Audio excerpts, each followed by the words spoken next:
Welcome to Her Second Stage, the podcast dedicated to inspiring successful women in the next stage of their lives. I'm Hilda Landerstedt, and I'm excited to share the lessons I've learned as I transitioned into my second stage. Join me on this exciting journey of sisterhood and remembering who we are at our core. Remember, no matter where you've been, the best is yet to come.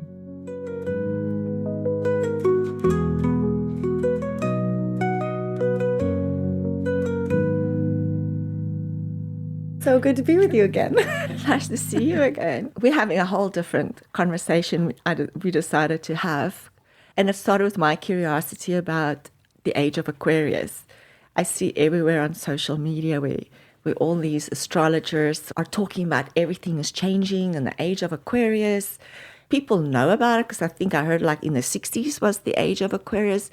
And I want to understand, because I'm Aquarian, like what does it mean and what does it mean for women in second stage of life, if energies are changing, if what's happening, what is the sun, moon, stars, and I hear Jupiter is coming and then Jupiter is going, like talk to us and tell us what's happening and tell us how do we prepare our second stage of life with all of these astral energies changing. Why do we should take note of astrology? What does that even mean? So yeah, I think it's a beautiful question because I think so many people are, well, the beautiful thing is astrology has become so much more mainstream than it ever has before.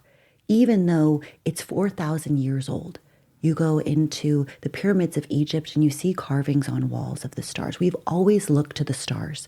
We intrinsically knew that there was divine guidance. There was something that was connected to our life here on Earth. Obviously, that's gone through a lot of different iterations and acceptance, and now it's really coming back online. And I think because we are accepting the fact that if the moon can move the waters of our planets, can literally move the oceans, these huge bodies of water, does it not affect me?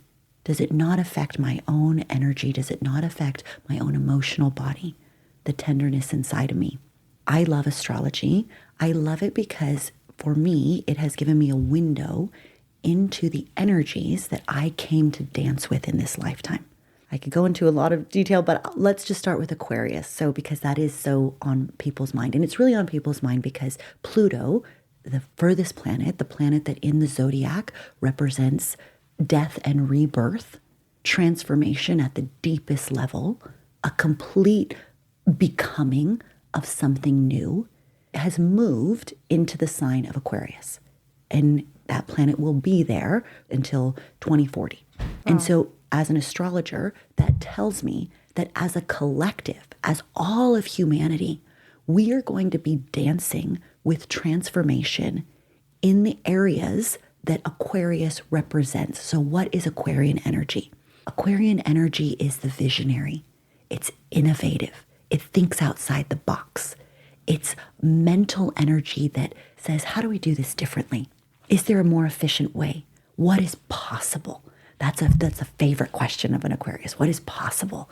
It rules technology. It rules innovation. It has a rebellious streak because it has to break out sometimes out of the mold. When everyone's going to the left, but it feels an impulse to go to the right, it trusts its impulse. It trusts itself to go, that there's something to be found in this other direction. And so it's audacious. There's a drive. There's like an electricity to Aquarian energy. And so what you do when you're looking at astrology is that you start to put all these things together. And we look at it at two levels. What does it mean for the collective? For the collective, what we can see is that when Pluto moves into a sign, we see the energies of the world dancing with that. So sometimes the easiest way to understand it is to look backwards. So from 2008 through the beginning of 2025, Pluto was in Capricorn. What is Capricorn? Capricorn is a structure. It's the foundational bedrock of our value systems, of the way we live, of the structure that we trust in this life. So from 2008, what started happening? We had the financial crisis. Banks that we never thought would fail were failing. Governments changing. COVID, different dismantlings, regimes moving, power going from authority figures like the primetime news into Twitter or And X that's on our all phone. Pluto? Well, it represents change. Right. And look at what's changed. The So way much. what we trusted held value. And it really invites us. What Pluto does on a massive level is it shakes things up, but it's inviting an inner dialogue to say, can I allow myself to reconsider where I put my value, where I put my trust? And is that authentic? Is that still true for me? So again, looking backwards, we can see, okay, that's how the world experienced, that's how we experience Pluto in Capricorn. Now we're in Aquarius. So what can we expect? Well, we could expect innovation. The other thing Aquarius represents is humanitarianism and community. Aquarius cares very much about others. That's why it looks to evolve. It looks to find new ways of doing things because it wants to be of service to humanity. So it will be interesting to see where we are invited as a collective to consider new innovative ways of living, new innovative ways of understanding that I am not having a siloed experience.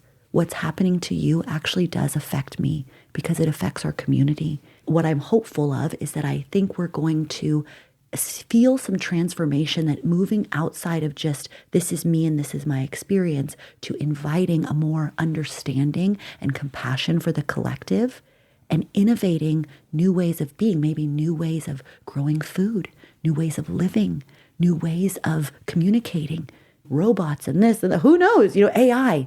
It's very interesting that all these things are converging at once. And I think that with anything, you can go really abstract, but what I always invite people to do is tune into yourself first. Where in my life am I being the visionary? Am I the creator? Am I giving myself that authority to imagine the possibility of what might be, even in an existing relationship, a 30-year marriage? Have I limited myself to what is possible in this dynamic? Have I limited myself to what is possible in who I am?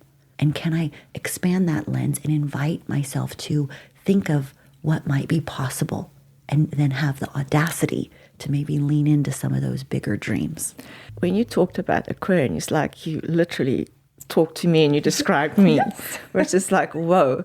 But what about non-Aquarians in an Aquarian age? Like, such a good question. What does that mean for, because I can just feel it. Yeah. Feel it. Yeah.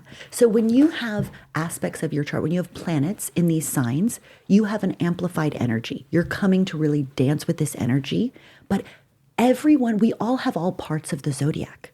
It exists in all of us. It's all part of the human psyche. It's not the one, nope. And we exclude everything else. We're all of it. Wow. But some of us I have Aquarian in me as well, with more, like we've come to dance with this at a little deeper level. So we're going to feel this maybe more than others, but everyone will feel it. And everyone is invited to be more of the creator in their own life, to trust their intuition, to be more innovative, to have more compassion. So yes, everyone's included. The zodiac, like I said, when you look at a chart, there's houses that land. I mean, again, without going into the details of it, we all have all the energies. Mm. And we have energies that are going to be more impactful in our life based on where the planets are.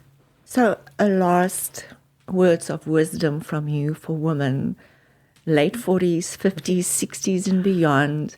How do we use the planets, the stars, the moon, the sun to create our best second stage? Oh, so many ways. I love this. I think we start with curiosity. So if you haven't had a reading and it's something that even in this conversation you're curious about, I'll explain that how I look at an astrology chart is that this was the moment of our birth when we took our first breath where all of the planets were in the sky. And so when I look at a chart, I look at it as all of these planets hold a certain energy signature. It's like a board of directors. They're sitting around a table and your picture is in the center. And all of those planets are rooting for you and cheering for you and want you to succeed, to move through what your soul wanted to expand in this life. And when we take that lens and then we see, like, for example, I'm dancing a lot with relational dynamics in this life. So before I had a reading, I just kept thinking I was getting it wrong. I had so much self-judgment of like, why do I have challenges, or why am I kind of tripping over this stone again and again? But to have a reading and say, oh, that's your cauldron in this life. You're going to learn the most about yourself through relationship. It immediately gave me permission, like, okay, if I put that lens on, I'm not judging myself, but I'm open to the fact that I came here to learn something, which is going to require me to have consideration and take my time in really understanding the dynamics that I get involved in. Others came to learn about different things, about money, about addiction. That's what a chart tells you. It tells you all of that. So I think the first thing is looking at like, what energies did I come in with? What is life calling me towards? And then from that, then as these planets move, because they're always moving, when we're in Pluto and Aquarius, you're going to be activated. Life is really going to invite you as an Aquarian to evolve, and you're going to feel it differently than others. So it's constantly tuning in and checking in and saying, okay, where am I invited to take a bigger breath? Where am I invited to open my mind? Am I allowing my imagination more freedom? Aquarius loves freedom. Oh, yeah. Freedom of thought, freedom of being. Yeah. So you get to dance with that and say, I have this energy source that is going to be like plugging me into a light socket right now. Where can I use that to kind of work with that energy? And sometimes that's discomfort, because it really shows us where we're blocked. And other times it invites us to move forward. So really everyone should have their own blueprint. Mm-hmm. How do we use astrology for our benefits, to be able to soar through life, and that life's not the grind and the struggle that a lot of people are experiencing? Do you have any advice or suggestions? Yeah, I think analogy. So astrology is like consider it cosmic weather. We don't deny that it's raining, so when planets are moving, we're going to have the energy signatures of those planets. We could ignore them. But just like you would maybe fly a kite on a windy day versus pitch a tent, you could still pitch a tent. We're not bound. We have free will. But there are energies that could be very supportive of our expansion. If we tune into them and then say, okay, where can this invite me? This is a day to fly a kite. Or if I go on a windless day, I could really struggle to get that kite up in the air. Right. And I'm running and I'm having to do all the things to like move that kite. So that's what astrology helps us. It invites us to say, can I tune in to these natural energetics and utilize them to become more of myself, to help myself support my own expansion, and to have compassion for others, that on a full moon, energies are more on the surface. There's so many things that as we understand what the energies are, we have more compassion for ourselves and our neighbors. Where can people get hold of you? And I don't think we forgot to introduce in the... Please don't write it. TheRedhead.com. TheRedhead.com. For your own personal reading. Yeah, go get a reading. There are so many beautiful astrologers out there. I love doing readings. I'm a very practical astrologer. I like to ground it in the practicality of how do we utilize this? How do we take it from the abstract and really use it to have more compassion, give ourselves more permission? Beautiful. Yeah. Thank you so much for joining me today and talking about this topic. I appreciate you.